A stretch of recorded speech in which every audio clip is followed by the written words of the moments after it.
राजकीय महाराज आचार्य संस्कृत महाविद्यालयस्य ज्योतिष विभागे प्रवाचको अहम डॉक्टर हंसराज शर्मणः।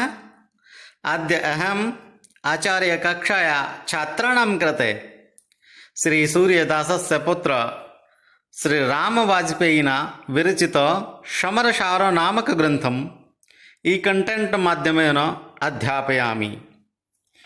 पूर्वं मया अस्मिन् ग्रंथे युद्धे विवादे च जय निर्णाय प्रथम जयचक्रम, द्वितीय जयचक्रम, तृतीय जयचक्रम च प्रतिपादितम्।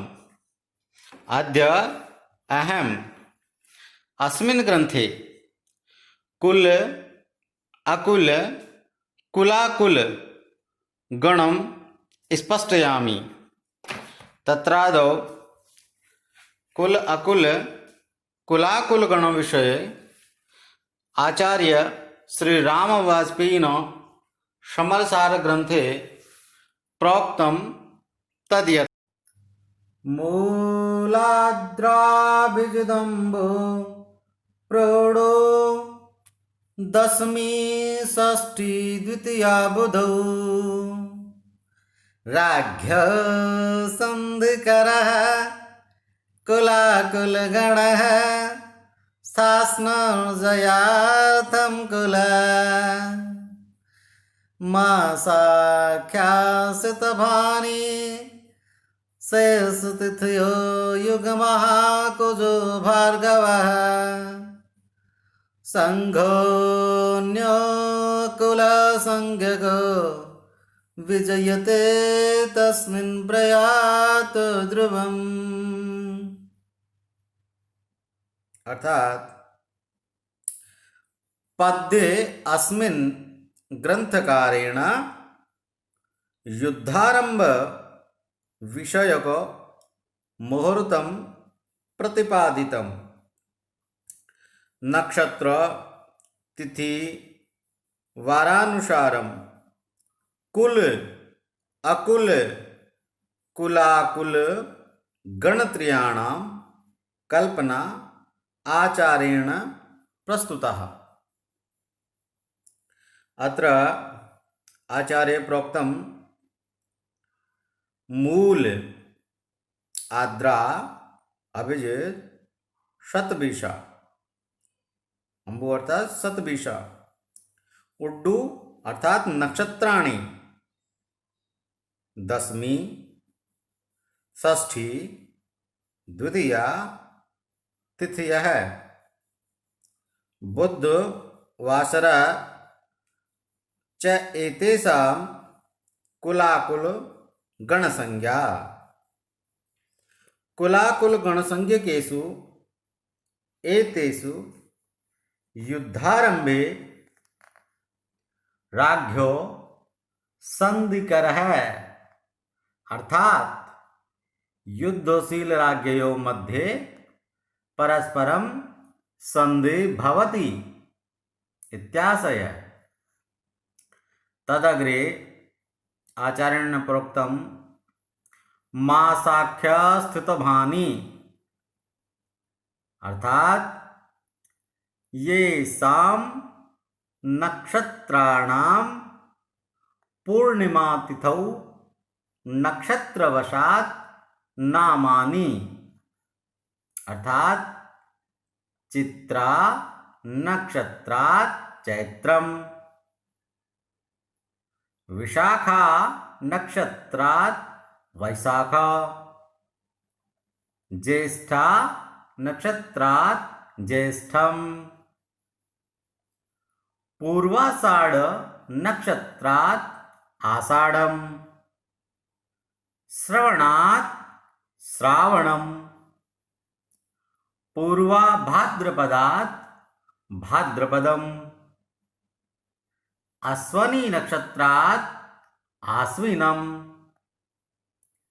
कृतिका नक्षत्रात् कार्तिकम, मृगशिरा नक्षत्रात् मार्गशीर्षम, पुष्यात् पौषम, मघात माघम। पूर्वा फाल्गुनी नक्षत्रात् फाल्गुनम। अनेन मासानां नामकरणं जातम्। अनेन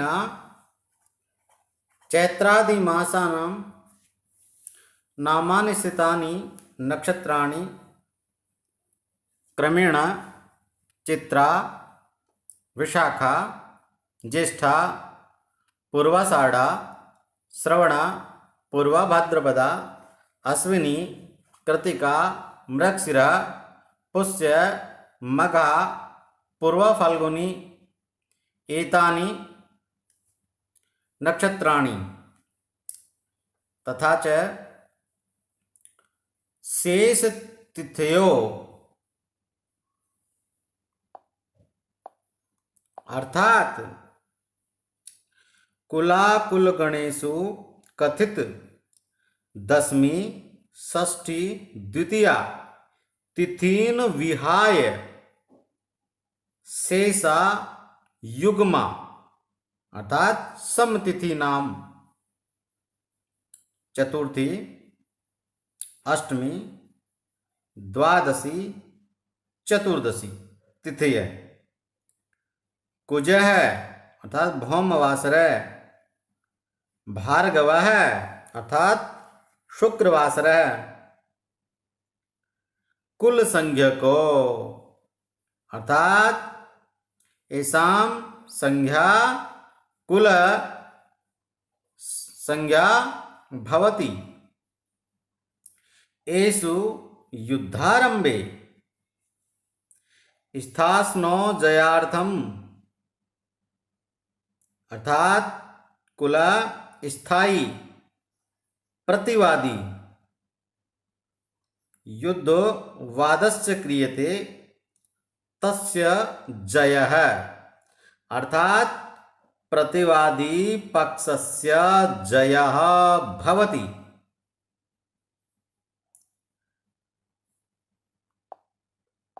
तदग्रे अन्यः शेष तिथिवार नक्षत्र समूह अकुलगणः सैक,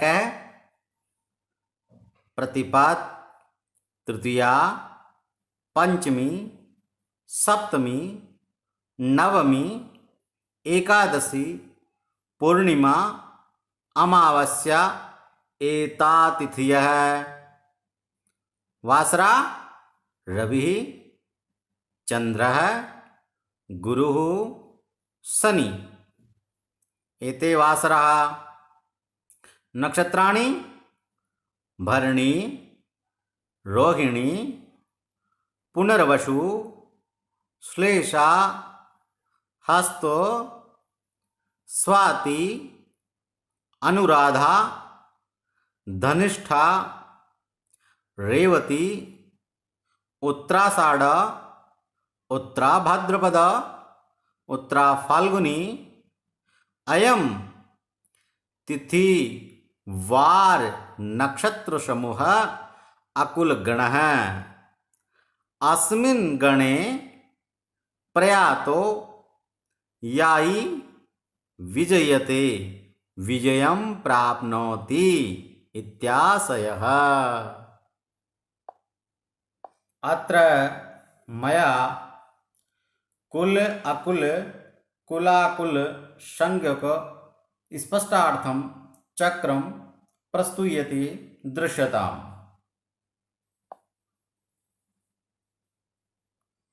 दृश्यताम् उपरिचलाकायां संज्ञा तदग्रे नक्षत्राणि तदग्रे तिथयः तदग्रे वारः तदग्रे फलम्।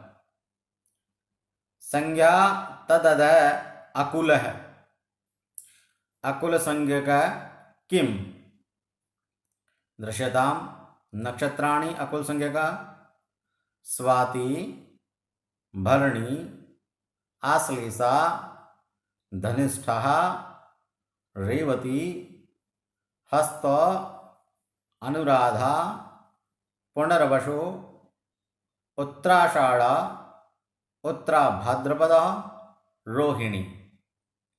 एतानि नक्षत्राणि अकुलसंज्ञकानि। तदग्रे तिथिया अकुल तिथिया कानि? प्रतिपद,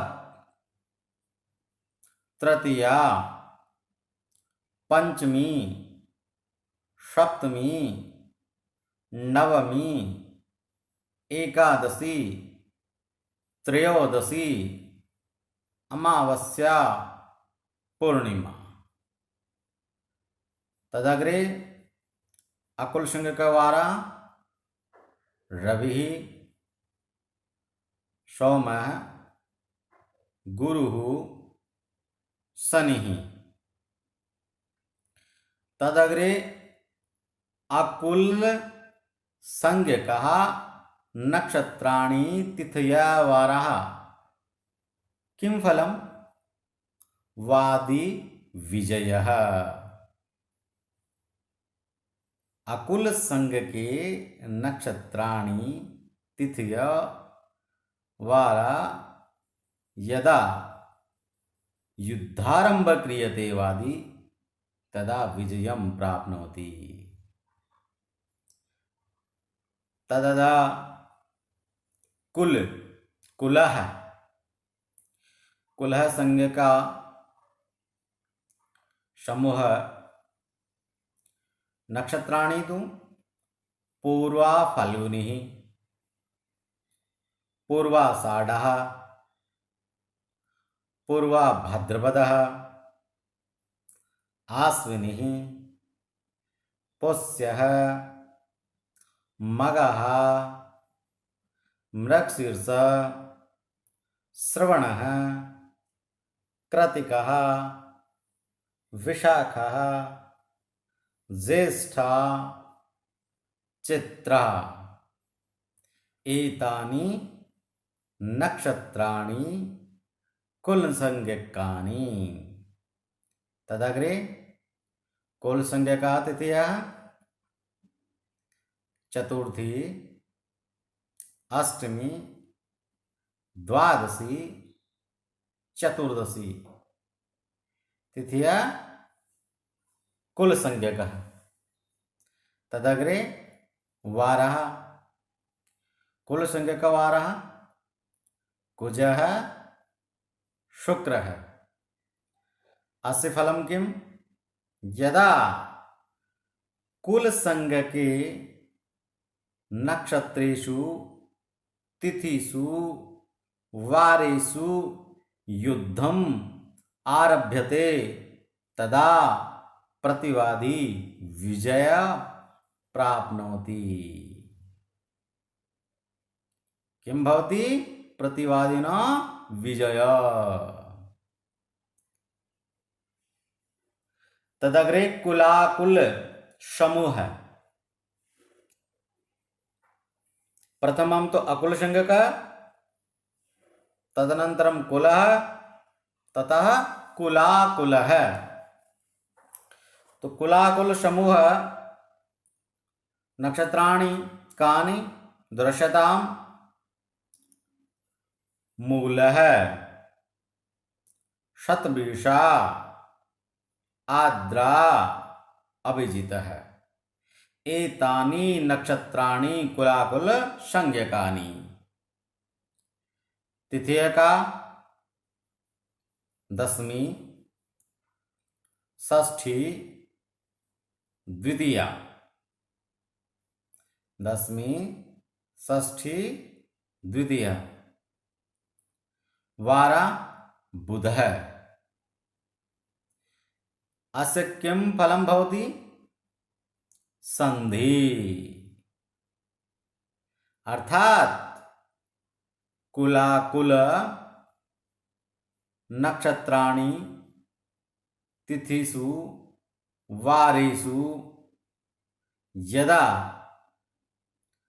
कोऽपि राज्ञ युद्धं प्रारभ्यते तदा उभयोर्पक्षयोर्मध्ये संधि भवति। एतत् अस्य कुलाकुल कुलाकुल संज्ञक चक्रेण स्पष्टयते।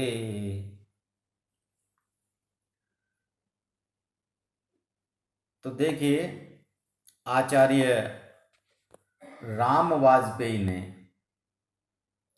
कुल अकुल कुलाकुल ज्ञान के लिए ये श्लोक कहा है। अब ये एक श्लोक जो है कुलाकुल और कुल अकुल के लिए जो प्रस्तुत किया कि मुहूर्त विचार के लिए कि राजा किस मुहूर्त में युद्ध आरंभ करे। तो सबसे पहले श्लोक देखिए, मूलाद्राविजिदम्बु प्रौढो दशमी षष्ठी द्वितीया बुधौ राज्ञो सन्धिकरः कुलाकुलगणः थास्नो जयार्थं कुला मासाख्यास्तभानि शेषतिथयो युगमः कुजो भार्गवः संघो अन्यो अकुलसंख्यको विजयते तस्मिन् प्रयातो ध्रुवम्। अर्थात यहाँ ग्रंथकार आचार्य श्री राम वाजपेयी ने इस पद्य में युद्धारंभ के मुहूर्त का प्रतिपादन किया है। तो इन्होंने प्रतिपादन करते हुए कहा है कि तिथि, नक्षत्र, वार इसके अनुसार कुल, अकुल और कुलाकुल 3 प्रकार की संज्ञाएं आचार्य ने प्रस्तुत की है। तो सबसे पहले इन्होंने कहा है मूल, आद्रा, अभिजित एवं शतभिषा ये नक्षत्र दशमी, षष्ठी, द्वितीया तिथि एवं बुधवार इनकी कुलाकुल संज्ञा है। देखिए श्लोक में भी मूलाद्रा विजिदम्बु, मूल, आद्रा, अभिजित और अंबु यानी शतभिषा। प्रोडु कहा है, क्या कहा है? दशमी, षष्ठी, द्वितीया, बुधो यानी कि ये तो नक्षत्र और तिथि कौन सी? दशमी, षष्ठी, द्वितीया और वार कौन सा? बुधवार। और फिर क्या है ये? कुलाकुल गण है। किस समूह में रखा है? कुलाकुल में।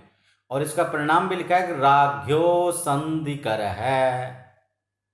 ये जो कुलाकुल संज्ञक जो नक्षत्र, वार और तिथियां हैं, इनमें यदि युद्ध प्रारंभ होता है तो क्या होता है परिणाम? राज्ञो संधिकर, राजाओं में परस्पर संधि होगी।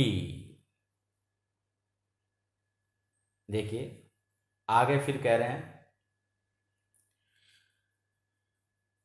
स्थास्नो जयार्थं कुलः मासाख्यास्तभानि शेषतिथयो युगमा कुजो भार्गवा। अर्थात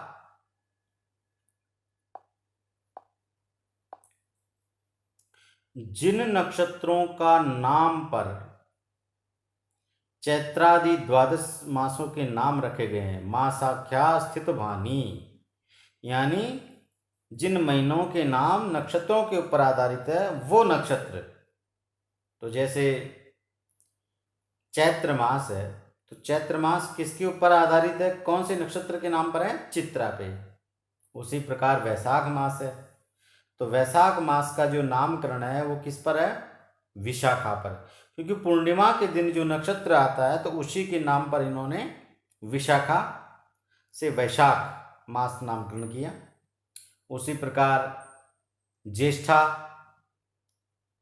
यानी ज्येष्ठा से ज्येष्ठ मास, पूर्वाषाढ़ से आषाढ़ मास और श्रवण नक्षत्र से श्रावण मास, पूर्वा भाद्रपद नक्षत्र से भाद्रपद मास, अश्विनी नक्षत्र से आश्विन मास, कृतिका नक्षत्र से कार्तिक मास, मृगशिरा नक्षत्र से माघशीर्ष, पुष्य नक्षत्र से पौष मास और मघा नक्षत्र से माघ मास तथा पूर्वा फाल्गुनी नक्षत्र से फाल्गुन मास।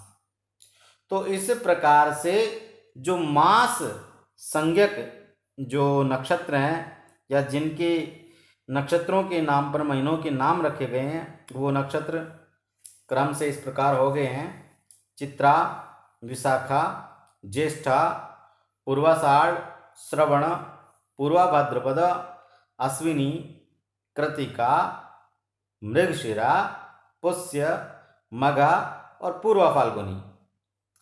आगे कह रहे हैं कि युग्मा शेष तिथियो युग्मा। अब शेष तिथियां कौन सी? कुलाकुल को छोड़ करके। भाई जो तिथियां कुलाकुल में कही गई है उनको छोड़ करके जो युगम तिथि हो, शेष सम तिथि हो, तो कुलाकुल में कौन सी तिथि कही थी पहले? द्वितीया, षष्ठी और दशमी।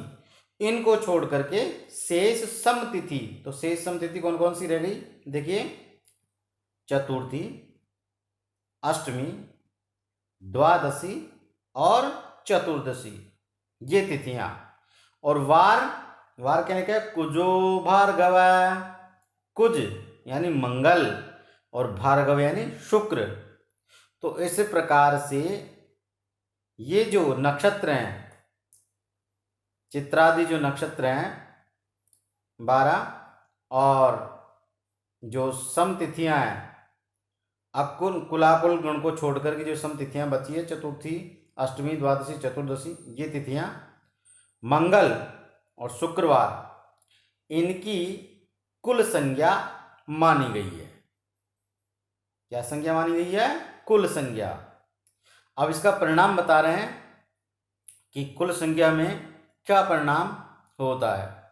कुल संज्ञा के लिए कहते हैं कि इसमें यदि युद्ध आरंभ होता है तो प्रतिवादी विजय होता है।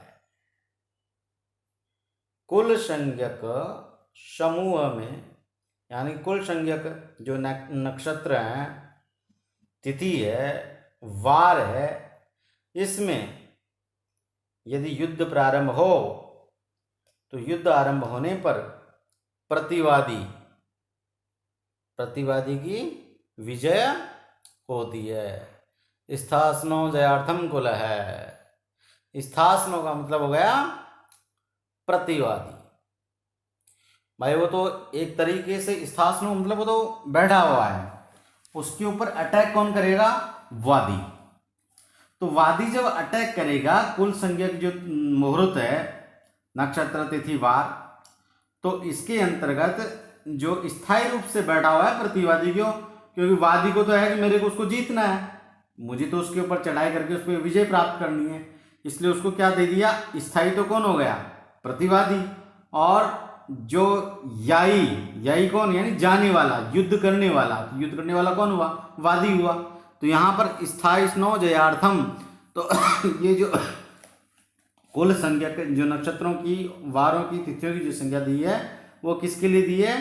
कि यह जो मुहूर्त है इसमें प्रतिवादी विजय होगा और जो वादी है युद्ध करने वाला वो पराजित होगा। फिर आगे कह रहे हैं, जिस नक्षत्र, तिथि व वार की गणना कुल संज्ञक एवं कुलाकुल संज्ञक में नहीं कही गई है।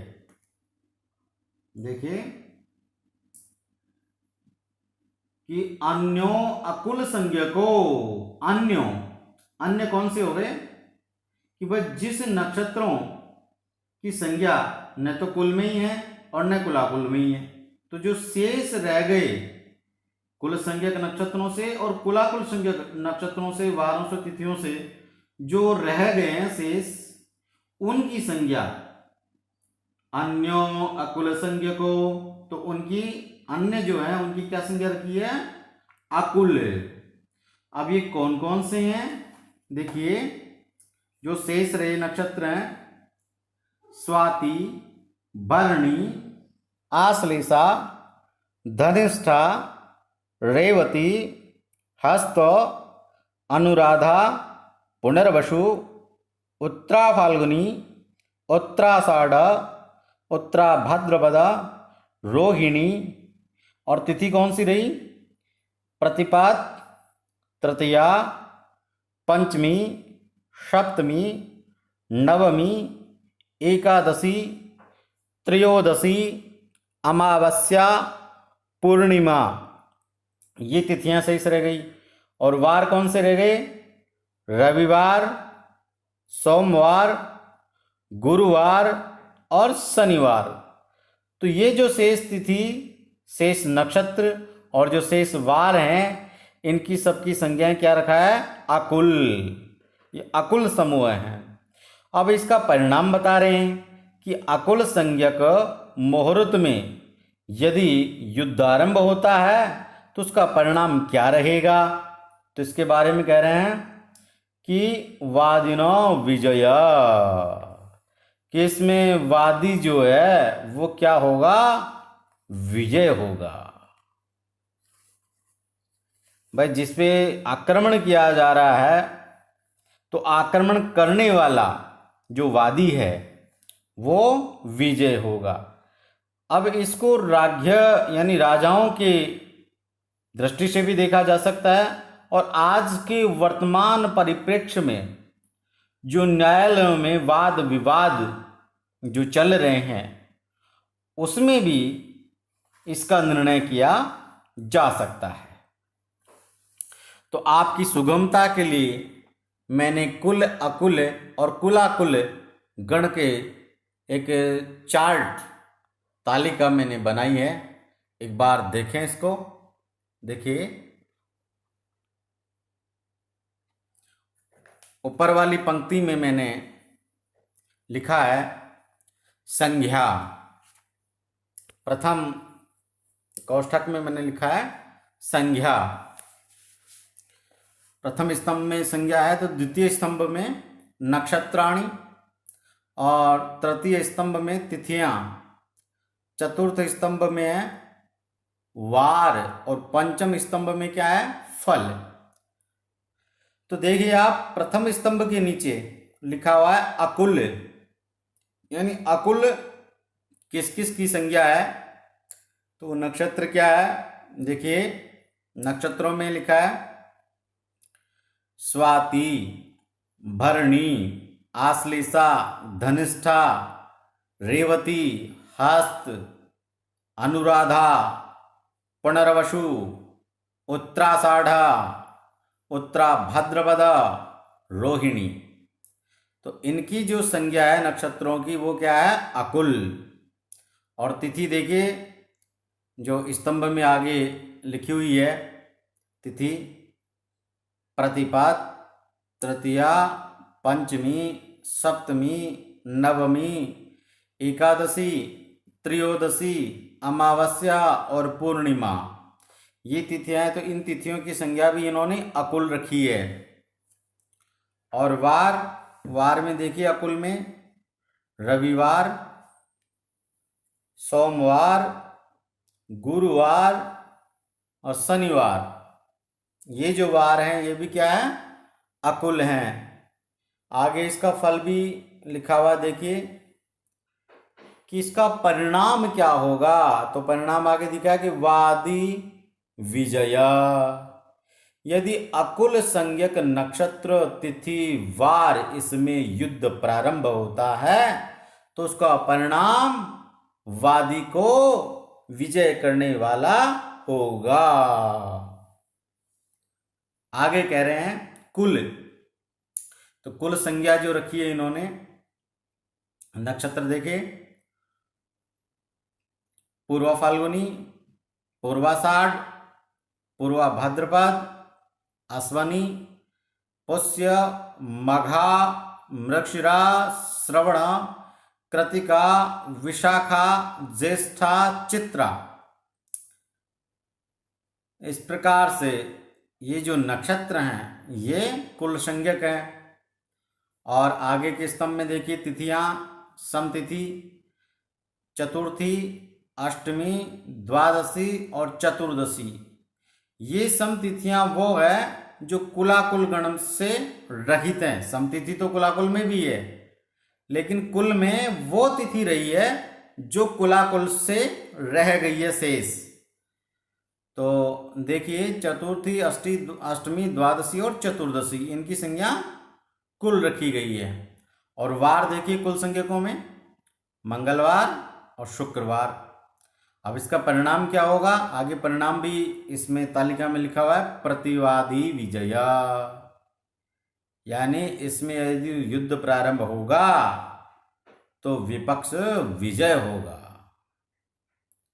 अभी नीचे वाले जो लाइन पंक्ति है उसमें देखिए आप कुलाकुल।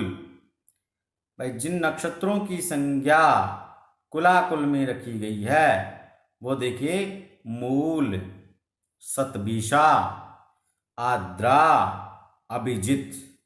ये नक्षत्र जो 4 नक्षत्र हैं, मूल, शतभिषा, आद्रा और अभिजित, इनकी संज्ञा क्या रखी है, कुलाकुल। और तिथियां कौन सी है, दशमी, षष्ठी और द्वितीया। ये 3 तिथियां, इनकी संज्ञा भी कुलाकुल है। और वार कौन सा है, बुधवार। अब इसका परिणाम क्या होगा, आगे देखिए स्तंभ में लिखा हुआ है संधि। यदि कुलाकुल नक्षत्रों में, कुलाकुल तिथियों में और कुलाकुल संज्ञक वार में युद्ध प्रारंभ होता है तो दोनों राजाओं के बीच में संधि होगी। इस प्रकार से ग्रंथकार श्री राम वाजपेयी ने युद्ध आरंभ करने के लिए मुहूर्त प्रतिपादित किया है कि इस मुहूर्त के अनुसार देख करके और राजा को विजय के लिए प्रस्थान करना चाहिए कि उसके लिए शुभ क्या रहेगा। भाई जो वादी है, जो भी युद्ध करना चाहेगा, वादी जो भी राजा है, तो वो पहले मुहूर्त देखेगा कि मुझे इस समय में मुझे प्रस्थान करना है ताकि मुझे विजय प्राप्त हो सके। अब वर्तमान परिप्रेक्ष्य में अगर देखें तो कोई भी प्रकरण न्यायालयों में चलते हैं, क्योंकि हर व्यक्ति आज के युग में किसी न किसी तरीके से पीड़ित हो रहा है। तो जब पीड़ित होता है मनुष्य तो वो कहाँ जाता है, वो न्यायालयों में जाता है। तो न्यायालयों में भी ये जो स्वर शास्त्र है ये लागू होता है।